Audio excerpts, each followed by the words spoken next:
हमारे देश के लोगों को ये बहुत बड़ा भ्रम है कि प्रधानमंत्री वो चुनते हैं। ना तो चाहे राहुल गांधी हो, चाहे नरेंद्र मोदी हो या चाहे कोई भी हो, प्रधानमंत्री चुनना आपके अधिकार क्षेत्र में आता ही नहीं है।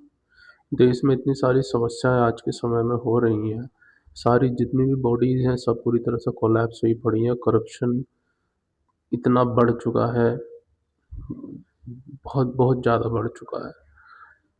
तो ये सब कमियां इसी वजह से हैं क्योंकि कमी आप लोगों में है, इस देश की जनता में है। नेता जनता का या समाज का आईना होता है। आप लोग हमारे संविधान को या लोकतंत्र को फॉलो नहीं करते हैं, इस वजह से ये सब कोलैप्स जो हो रहे हैं इसी वजह से हो रहे हैं। 2014 से पहले कांग्रेस को देख लिया, लोग खुश नहीं थे, बीजेपी को लिया, बीजेपी ने इससे भी ज़्यादा बेड़ा गर्क कर रखा है। जितना कांग्रेस 70 सालों में बेड़ा गर्क नहीं कर पाई, उससे ज़्यादा बेड़ा गर्क बीजेपी ने 10-12 सालों में कर दिया है। आप लोगों को सीधा सीधा ये समझना होगा। देखिए, अच्छे लोग जहाँ भी बैठते हैं उस जगह को अच्छा कर देते हैं, और गंदे लोग जहाँ भी बैठते हैं उस जगह को गंदा कर देते हैं। संसद हमारे देश के लोकतंत्र का एक मंदिर है। हमें ये तय करना है कि हम उस मंदिर में कैसे लोग भेजें। हमें ना तो पॉलिटिकल पार्टीज़ पर ध्यान देना चाहिए, क्योंकि लोकतंत्र में या हमारे संविधान में पॉलिटिकल पार्टी कोई मैंडेटरी नहीं है कि चुनाव लड़ें या करें। ये तो सब बनाई हुई चीज़ें हैं। कानून में लूप होल कोई फाइंड आउट करके, फिगर आउट करके, उसके बिहाफ पर ये बनाकर तब पॉलिटिकल पार्टीज ने अपनी जो भी हैं सभी अपनी पार्टी बना के लोगों को गुमराह कर रहे हैं सब। जबकि हकीकत यह है कि आप सिर्फ और सिर्फ सांसद चुन सकते हैं। जो एमपी के इलेक्शंस होते हैं, आप सांसद चुन सकते हैं। आपको व्यक्ति विशेष पे ध्यान देना चाहिए। जो भी उम्मीदवार एमपी के लिए खड़ा हुआ है, सांसद वाले चुनाव के लिए खड़ा है, आपको उम्मीदवार देखना है, आपको पार्टी नहीं देखनी। वरना आप सारी ज़िंदगी ऐसे ही लुटते पिटते रहोगे। ये बात आप मेरे वर्ड लिख कर रख लीजिए।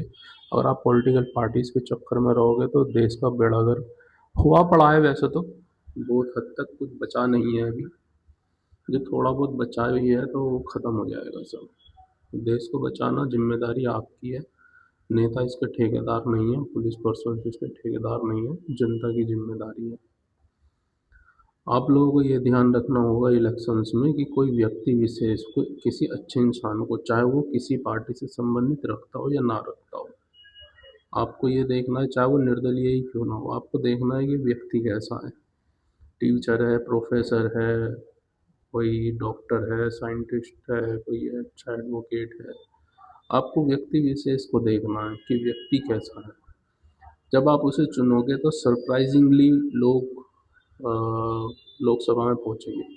और उस मंदिर में जब अच्छे लोग जाके बैठेंगे, 550 लोग अच्छे बैठेंगे जाके, तो डेफिनेटली वो उसे अच्छा ही करेंगे और देश को अच्छा ही बनाएंगे।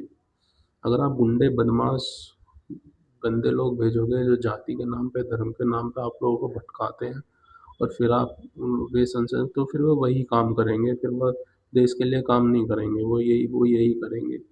और आप ही देख ही रहे हैं किस तरह से मासूम लोगों की जान जा रही है आजकल। दिल्ली में एक लड़के की जान गई, नोएडा में जान गई, रिसेंटली बिहार में एक जो डिस्ट्रिक्ट जज हैं शिल्पी सरोजनी, उनकी मिस्टीरियस सर्कमस्टेंसेस में डेथ हो गई। पहले जज लोहिया की डेथ हो गई। तो इस तरीके से ये जो चीज़ें ना सबके घर पे आनी है। अभी क्या है, मुसीबत किसी और के दरवाजे पे खड़ी हुई है तो हम शांत हैं। ये धीरे धीरे सबके दरवाजे पे आनी है। तो इसीलिए मैं आप लोगों से यही निवेदन करता हूँ, अगर ये वीडियो आप तक जाती है, आप लोग पॉलिटिकल पार्टीज़ के पीछे छोड़ दीजिए, आप व्यक्ति विशेष पे ध्यान दीजिए। क्योंकि लोकतंत्र आपको यही समझाने की कोशिश करता है कि आप अच्छे व्यक्ति को अपने एरिया से चुन के संसद में भेजें, फिर वे जो एमपीज़ हैं वे प्रधानमंत्री चुनते हैं कि कौन है। तो इसी तरीके से जो हमारे प्रॉपर नियम हैं उन्हें समझें और उनके आधार पर ही काम करें। नहीं तो पहले से ही बिजनेसमैन को पता होगा कि यार ये प्रधानमंत्री उम्मीदवार हैं, तो वो पहले से ही